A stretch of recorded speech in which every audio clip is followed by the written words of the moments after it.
कहानी एक रहस्यमयी और डरावनी घटना का वर्णन करती है जिसमें एक व्यक्ति और उसके छोट मामा के अनुभवों का विवरण दिया गया है।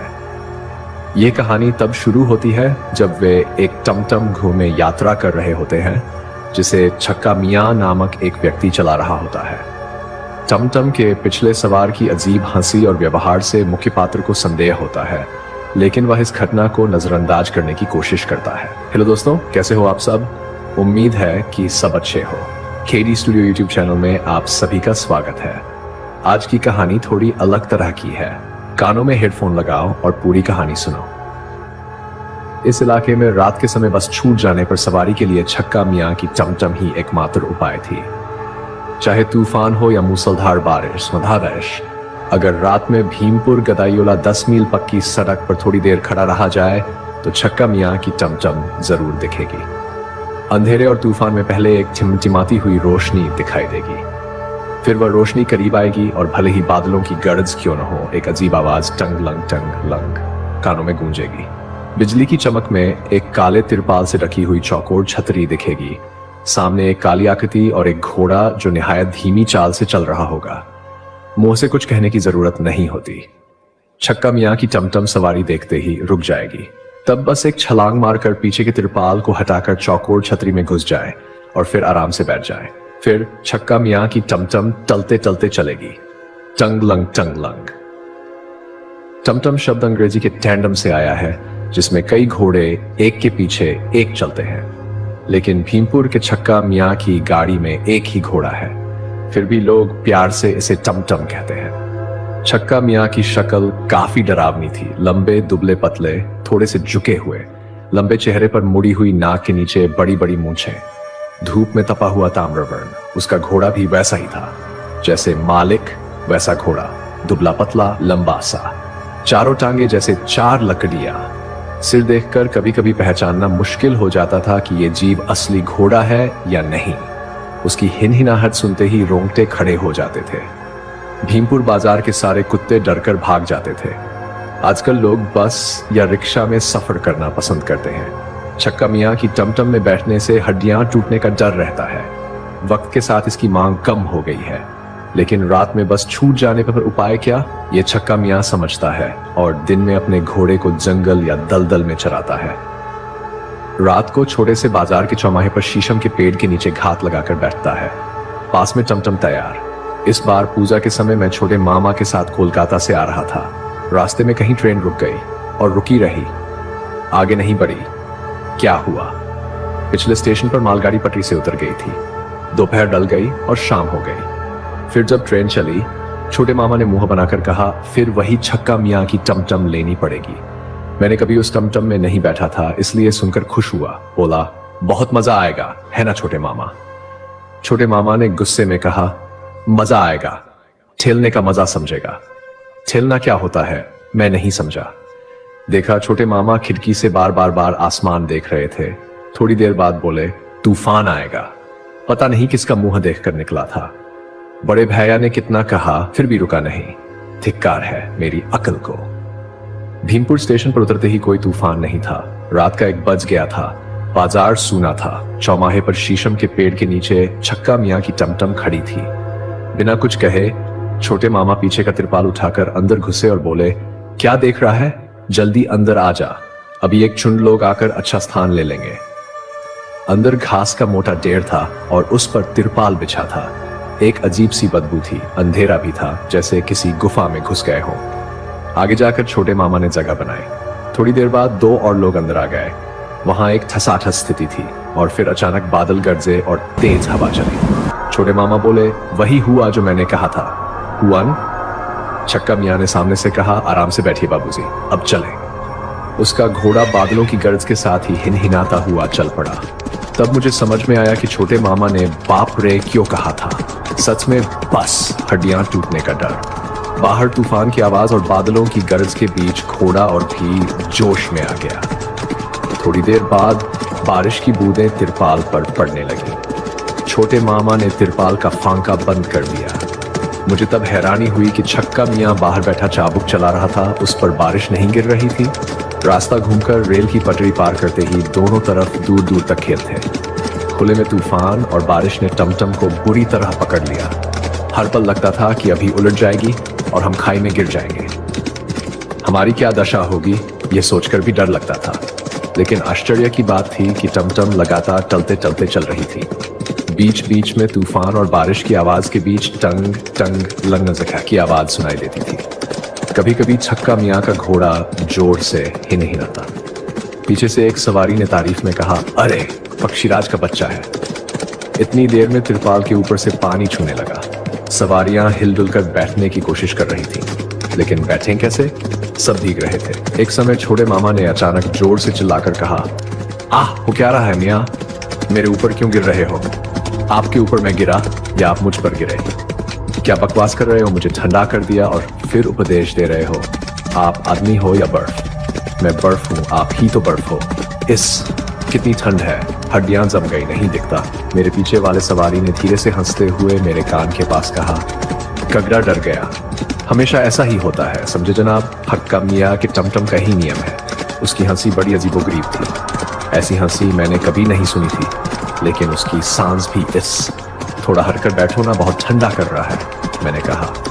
वह आदमी बहुत अजीब था। वह उस अजीब हंसी के साथ और भी ज्यादा मुझसे सट गया। मैंने चिल्लाकर कहा, छोटे मामा, छोटे मामा। लेकिन छोटे मामा की कोई आवाज नहीं आई। ठोपेर के अंदर गहरा अंधेरा था। मैंने फिर से पुकारा, छोटे मामा तुम कहाँ हो? वह आदमी उसी अजीब हंसी के साथ बोला, अब छोटे मामा और बड़े मामा लोग अब सड़क पर लड़ाई कर रहे हैं। घबराकर मैंने हाथ बढ़ाकर छोटे मामा को ढूंढा। सूटकेस को हाथ में पाया, लेकिन सचमुच छोटे मामा नहीं थे। फिर पीछे की ओर देखा। उस तरफ का पॉल बड़ा गड़बड़ था। बारिश की बौछारें अंदर आ रही थी। मैंने जोर से चिल्लाकर कहा, हक्का मियाँ, छक्का मियाँ, गाड़ी रोको, गाड़ी रोको। पीछे वाले सवारी ने फिर से वही अजीब हंसी हंस दी। अब मैंने सामने का पर्दा हटाकर छक्का मियाँ का गीला कपड़ा पकड़ लिया। गाड़ी रोको, गाड़ी रोको। तब जाकर छक्का मियाँ ने मेरी बात सुनी। वह मुड़कर बोला, क्या हुआ बाबू साहब? छोटे मामा गिर गए हैं। हक्का मियाँ ने कहा, कहाँ गिरेंगे? ठीक ही हैं, देखिए तो सही। नहीं है, तुम गाड़ी रोको या नहीं? सामने एक मंदिर है, वहां रुकते हैं। छक्का मियाँ ने चाबुक से घोड़े को मारते हुए कहा, जहां तहां रुकेंगे तो तूफान में तकलीफ होगी बाबू साहब, समझे नहीं? वहां रुककर अपने छोटे मामा को देख लेना। मंदिर के सामने गाड़ी रुकते ही मैं हक्का मियाँ के पास से कूद पड़ा। फिर मैं मंदिर के अंदर चला गया। होशियारी से छोटे मामा का सूटकेस और किट बैग भी दोनों हाथों में लिए था। लेकिन मंदिर में घुसते ही देखा, छक्का मियाँ का टमटम बारिश में अचानक चल पड़ा। घोड़ा चीही ही आवाज निकालकर उसी तरह से लड़खड़ाते कदमों से दौड़ने लगा। मैं हैरान होकर देखता रहा। मुंह से एक भी शब्द नहीं निकला। हक्का मियाँ सच में अजीब आदमी था। अब तूफान लगभग थम चुका था। बारिश लगातार हो रही थी। मैं अकेला मंदिर में खड़ा था। पैंट और शर्ट भीग कर चिपक रहे थे। रोने की हालत हो गई थी। कुछ समय बाद बिजली की रोशनी में देखा कोई आ रहा है। मैंने चिल्लाकर पूछा, कौन कौन? छोटे मामा की आवाज आई, अस्त्र है क्या रे? मैंने रोने की आवाज में कहा, हाँ, तुम्हें क्या हुआ छोटे मामा? छोटे मामा मंदिर में आते हुए बोले, क्या होगा, जो होना था वही हुआ। लेकिन इस बार उसे ऐसा सबक सिखाया कि वह कभी भी छक्का मियाँ के टमटम में चढ़ने की सोच भी नहीं पाएगा। छोटे मामा ने मेरा सूटकेस देखकर खुश होकर कहा, जानता था तू सही वक्त पर उतरकर कहीं मेरा इंतजार करेगा। लेकिन वो आदमी कहाँ गया? छोटे मामा हंसे, तू अभी भी उसे आदमी कह रहा है? वो आदमी नहीं है। फिर कौन? समझा नहीं? उसकी गर्दन पर एक चंद्र बिंदु लगाकर देख, तब समझेगा। छोड़ो, अब रात में इस पर बात नहीं करेंगे। मामला क्या है जानता है अस्त्र? रात में कभी कभी ऐसा एक दो सवारी छक्का मियाँ के टमटम पर चढ़ जाते हैं। फिर क्या करते हैं? अंधेरे में गला मरोड़ने की कोशिश करते हैं। जब मैंने समझा कि मेरे पीछे वाले आदमी का इरादा क्या है, मैंने उसे धक्का देकर गिराने की कोशिश की। लेकिन गिरते समय उसने ऐसा जोरदार झटका दिया कि मैं भी उसके साथ टमटम के फाड़ से नीचे गिर गया। फिर क्या हुआ छोटे मामा? फिर और क्या, तूफान और बारिश के बीच सड़क पर कुंफू का इस्तेमाल किया जो मैंने इतने दिनों तक सीखा था। एक झटके में उसे ऐसा फेंका कि वह सीधे 20 फीट गहरे खाई में गिरा। अब तक वह किसी नंगे पेड़ की टहनी पर बैठकर रो रहा होगा। छोटे मामा हंसते हंसते अपने कपड़े निचोड़ने लगे। फिर बोले, 3 घंटे काट लो तो पहली बस मिल जाएगी, कपड़े निचोड़ लो, बैग से तौलिया निकालकर सिर पोंछ लो। बाप रे, मैं बस यही सोच रहा था तो फिर मेरे पीछे वाले सवारी भी इंसान नहीं था। वह भी क्या मेरी गर्दन मरोड़ने की कोशिश कर रहा था, दूसरे आदमी की तरह। मेरे मुंह से छोटे मामा के शब्द निकल गए, बकवास। उसके बाद मैंने छक्का मियाँ के टमटम पर कभी चढ़ने का सोचा भी नहीं। लेकिन 10 साल बाद जब मैं पूरी तरह से जवान हो चुका था, एक रात भीमपुर स्टेशन पर उतरा तो सुना आखिरी बस जा चुकी है। स्टेशन बाजार उस समय बिल्कुल शांत था, समय सर्दियों का था। आसमान में एक छोटा सा चांद भी था, लेकिन कोहरे में उसकी दशा बहुत दयनीय थी। एक चाय की दुकान खुली थी। सर्द रात के 12 बजे चाय वाला दुकान बंद करने की तैयारी कर रहा था। मुझे देखकर शायद उस पर दया आ गई। उसने मुझे एक कप चाय पिलाई। आखिर में उसने कहा, बाबू साहब, गदाई तला किस में जाएंगे? किस में और जाओ, बल्कि देखता हूं कि वेटिंग रूम में रात गुजार सकता हूं या नहीं। चाय वाले ने मुस्कुराकर कहा, हक्का मियाँ के टमटम में भी जा सकते हैं। मैं हक्का मियाँ के टमटम की बात भूल गया था। उस बार तूफान कम था। छोटे मामा भी बड़े आदमी थे। छटपट चौराहे पर चले गए। वहां जाकर देखा, शीरीष के पेड़ के नीचे आग जलाकर बैठा था वही पुराना छक्का मियाँ। पास में उसका टमटम तैयार खड़ा था। घोड़ा स्थिर खड़ा था। ठंड से बचाने के लिए उसकी पीठ पर एक टुकड़ा जूट का कपड़ा था। मैंने कहा, गद्दाई तला चलेगा क्या छक्का मियाँ? छक्का मियाँ ने इशारे से टमटम में चढ़ने को कहा। आज और कोई सवारी नहीं आई तो राहत की सांस ली। टमटम उसी तरह लड़खड़ाता हुआ चलने लगा। घोड़ा भी वही कर्कश ची ही की आवाज निकालना नहीं भूला। सब कुछ बिल्कुल पहले जैसा ही था, यहां तक कि छक्का मियाँ की बड़ी मूंछों में भी कोई बदलाव नहीं था। और वह अजीब घंटी की आवाज टंगलंग टंगलंग ठंडी हवा पोल के छेद से अंदर घुसकर परेशान कर रही थी। मैंने खुद को एक कोने में समेट लिया। सामने के मोटे छेद से बाहर को हरे से लिपटी चांदनी में नींद में डूबे खेतलिहान दिखाई दे रहे हैं। पेड़ को हरे की चादर ओढ़े हुए थे और उनके सिर पर को हरे की टोपी थी। चांद का टुकड़ाफ्टे पतंग की तरह एक नंगे ताड़ के पेड़ की टहनी में अटका हुआ लग रहा था। 1 मील चलने के बाद सड़क के किनारे से कोई जोर से चिल्लाया, रुको रुको। तुरंत टमटम रुक गया। घोड़ा भी अपने स्वभाव के अनुसार सामने की दोनों टांगें उठाकर चीही की आवाज निकालने लगा। फिर मैंने सुना छक्का मियाँ की आवाज, दरोगा बाबू ना, सलाम सलाम। मैंने देखा एक बड़ी ओवरकोट पहने मूर्ति साइकिल लिए खड़े थे कोई दरोगा बाबू। उन्होंने कहा, रुको। उन्होंने साइकिल को उठा दिया। फिर जब वह टोपेर के अंदर आए तो ऐसा लगा जैसे भूकंप आ गया हो। अंदर आते ही उन्होंने मुझे देखा और चौंक कर बोले, तुम कौन हो? मैंने कहा, मैं हूं। मैं क्या किसी आदमी का नाम होता है?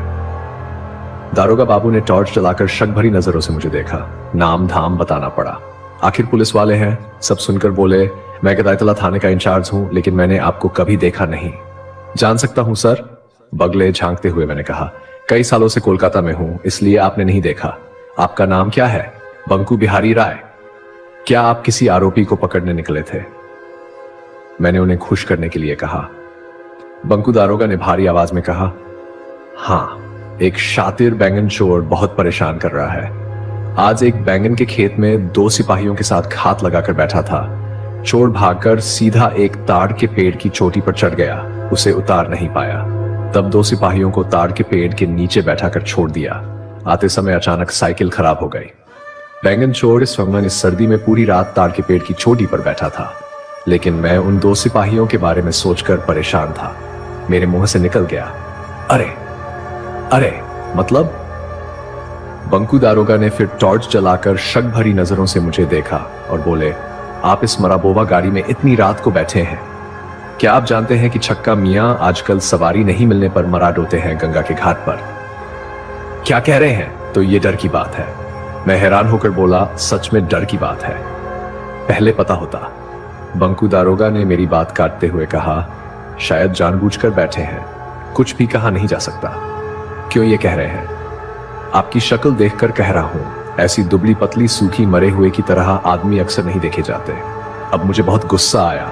आप कहना क्या चाहते हैं?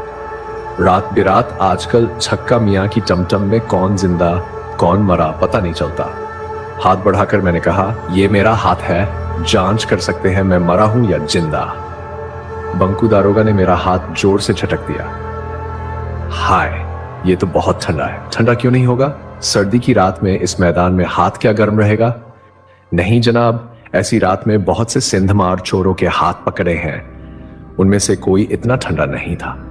क्या मुझे सिंधमार चोर कह रहे हैं? बंकू दारोगा ने गहरी आवाज में कहा। सिंधमार चोर का भूत भी हो सकते हैं, कुछ कहा नहीं जा सकता। उस आहा शब्द सुनते ही शक हुआ। अब बर्दाश्त नहीं हुआ। गुस्से में चिल्लाया, पुलिस हो या जो भी हो, आपको मैं चेतावनी दे रहा हूं। दारोगा बाबू ने फिर से टॉर्च मेरे चेहरे पर जलाई और बोले, नहीं नहीं, आप बहुत आगे आ गए हैं। पीछे हटिए, कह रहा हूं। चेहरे पर टॉर्च की रोशनी कौन बर्दाश्त करेगा? टॉर्च बंद करो, कह के मैंने टॉर्च को धक्का देकर दूर फेंक दिया। टॉर्च बुझ गई और पता नहीं कहां गिर गई, लेकिन शायद यही गलती हो गई। बंकू दारोगा जोर से चिल्लाए, भूत भूत, और मुझे जोर से धक्का मारा। एक तरफ का पुराना तिरपाल फट गया और मैं नीचे गिर पड़ा। पास से पहिया तेजी से गुजरा। एक पल के लिए देखा कि कोहरे में काले टमटम दूर जा रहे हैं। एक अजीब आवाज टंगलंग सुनाई दे रही थी। शुक्र है सड़क विभाग के लोगों ने सड़क के किनारे बालू का ढेर रखा था, चोट नहीं लगी। सामने एक घर नजर आ रहा था। लोग लालटेन और लाठियों के साथ बाहर निकले।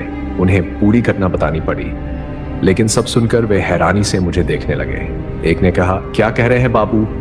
हक्का मियाँ की टमटम कहाँ मिली? कल ही भीमपुर के पास एक ट्रक की टक्कर से छक्का मियाँ और उसका घोड़ा मारे गए। टमटम में सिर्फ एक मरा था। साथ वाले लोग बस से गंगा घाट गए थे, लेकिन हैरानी की बात देखिए, मरा एकदम सही सलामत था। उसे अच्छे से चिता पर चढ़ा दिया। बंकू दारोगा पर सारा गुस्सा तुरंत उतर गया, बल्कि उन्होंने तो मुझे बचाया, लेकिन उनके साथ क्या हुआ कौन जाने। बेचारे, क्या हुआ अगले दिन सुना। बंकू बाबू उस समय अस्पताल में थे। लोग कह रहे थे आरोपी को पकड़ने के चक्कर में साइकिल से गिरकर उनकी कमर की हड्डी टूट गई। साइकिल भी सही नहीं बची। लेकिन असल घटना तो मैं जानता हूं। जो भी हो, मेरे साथ जो कुछ भी हुआ, उसके लिए स्टेशन बाजार के उस धूर्त चाय वाले को धन्यवाद देना चाहिए। उसने हंसते हुए कहा था, हक्का मियाँ की टमटम में भी जा सकते हैं। सब कुछ जानकर भी क्या अजीब मजाक किया। वैसे ऐसा भी हो सकता है उसने कहा हो, हुक्का मियाँ की टमटम में जा सकते हैं। मैंने ही गलत सुना हो, सिर्फ क्रियापद की गड़बड़।